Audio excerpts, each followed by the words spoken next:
when two Batwing B-2 Spirit bombers streaked out of the darkness above Yemen on the night of 17 October 2024. They carried more than ordinary ordnance. Their precision strike on 5 Houthi underground weapons depots announced that America's most elusive bomber could now reach even the subterranean hideouts that had sheltered insurgents for years. For the Houthis, whose Red Sea missile and drone attacks had snarled global shipping lanes, the message was unmistakable. No cave is deep enough when Washington decides the time for warning shots is over. From emergency engineering to iconic arsenal, the lineage of that night's strike traces back to a frantic winter 33 years earlier. In January 1991, U.S. planners realized the laser-guided bombs then in service could not punch through Saddam Hussein's command bunkers outside Baghdad. Engineers at Eglin Air Force Base grabbed retired 8-inch artillery barrels, packed them with 630 pounds of tritonal, welded tail kits on the back, and within 3 feverish weeks produced the 5,000-pound GBU-28 bunker buster. 2 were dropped in the final hours of Desert Storm. 1 burrowed through meters of concrete at Al-Taji Air Base and detonated in a subterranean operations room, proving the concept in spectacular fashion. The science of breaking rock and steel.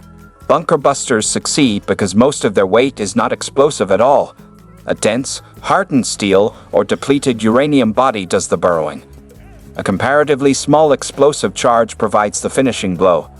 A programmable delay fuse counts. A high G impacts concrete, rock, empty air before detonating at the precise depth engineers specify.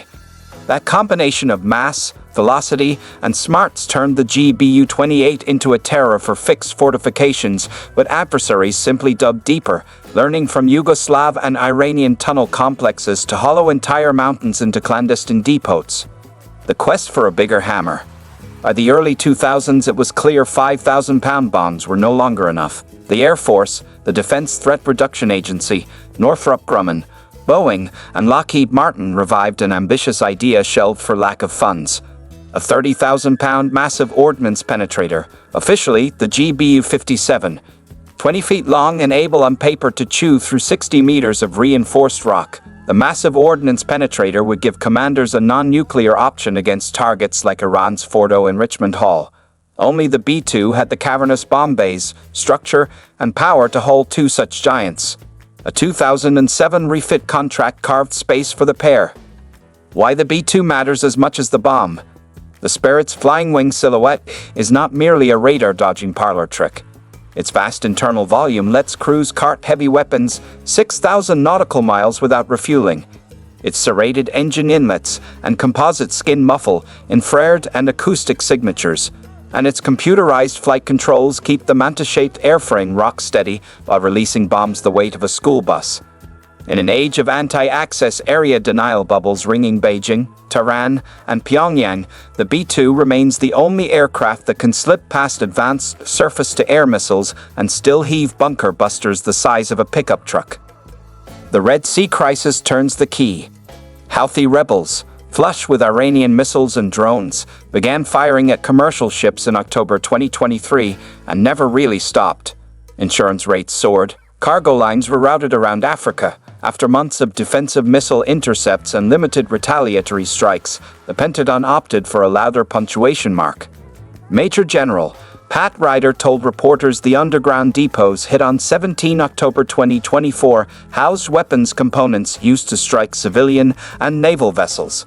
But officials stayed coy about which bombs rode inside the B-2's bays. Rumor versus reality. Did the MOP actually fly?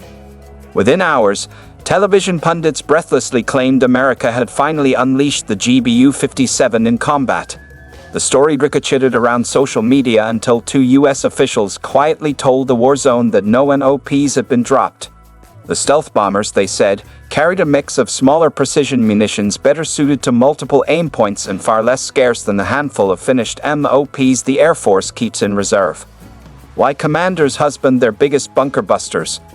Pentagon planners treat each MOP like a strategic asset. Stockpiles are measured in dozens, not thousands, and every weapon used in Yemen is one less available should North Korea mobilize or Iran race for a bomb. Logistics also complicate matters.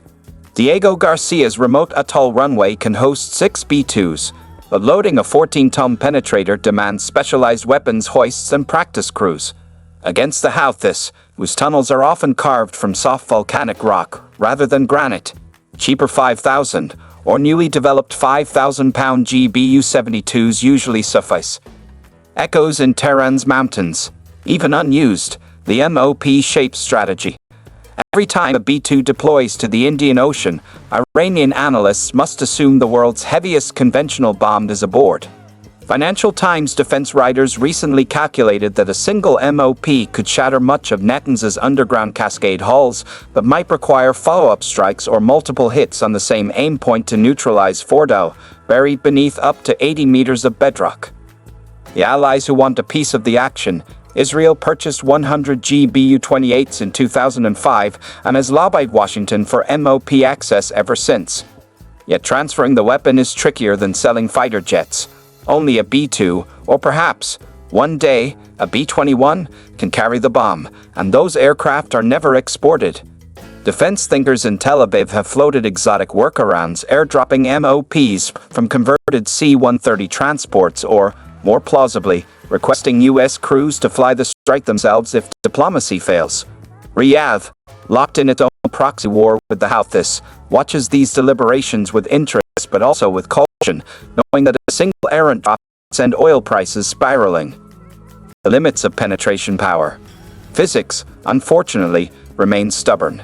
Every extra meter of reinforced concrete demands hundreds of additional pounds of penetrator or higher dive speeds that risk disintegrating the bomb before it reaches its target. Engineers can trade weight for exotic alloys, tandem warhead designs, or smarter fuses, as seen in the GPS-guided GBU-72 and the upcoming hard-target variant planned for the B-21, but eventually airmen face a grim truth. Some facilities are simply too deep for conventional explosives. That dilemma keeps deterrence theories alive, reminding policymakers why nuclear earth penetrators surface periodically in think tank white papers, only to be shelved for fear of escalation. Diplomacy in the shadow of a 14-ton bomb. After the October strike, Washington quietly encouraged back-channel talks between Tehran and regional partners. The subtext was clear. Continued proxy attacks on shipping lanes could invite another visit from Whiteman Air Force Base's midnight visitors. Whether that leverage speeds a settlement or drives the Houthis to dig even deeper remains uncertain, but experienced negotiators admit the psychological heft of a bunker buster is hard to ignore across a negotiating table. Smaller, smarter, stealthier. While the world fixates on the MOP's brute force, laboratories in Florida and California are experimenting with penetrating glide bombs that can corkscrew into vents, micro-drones that sneak through tunnel entrances, and hypersonic darts that rely on kinetic energy rather than chemical explosives.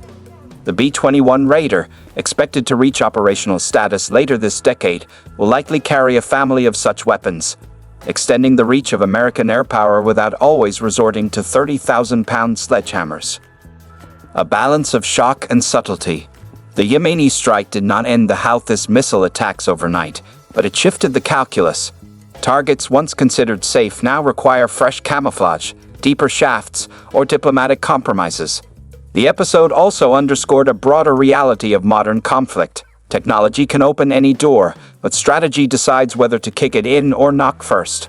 From the improvised GBU-28s of Desert Storm to today's cavern-cracking MOPs, America's bunker buster story is really a tale of adaptation, one where physics, politics, and psychology collide beneath mountains of concrete.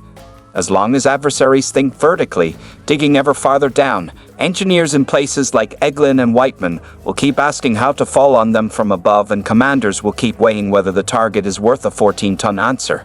If you enjoy diving into the world of cutting-edge military tech, don't forget to hit that like button. Subscribe for more in-depth stories that uncover the power behind the headlines. Drop a comment below. What do you think about the future of warfare? Thanks for watching, and we'll see you in the next mission.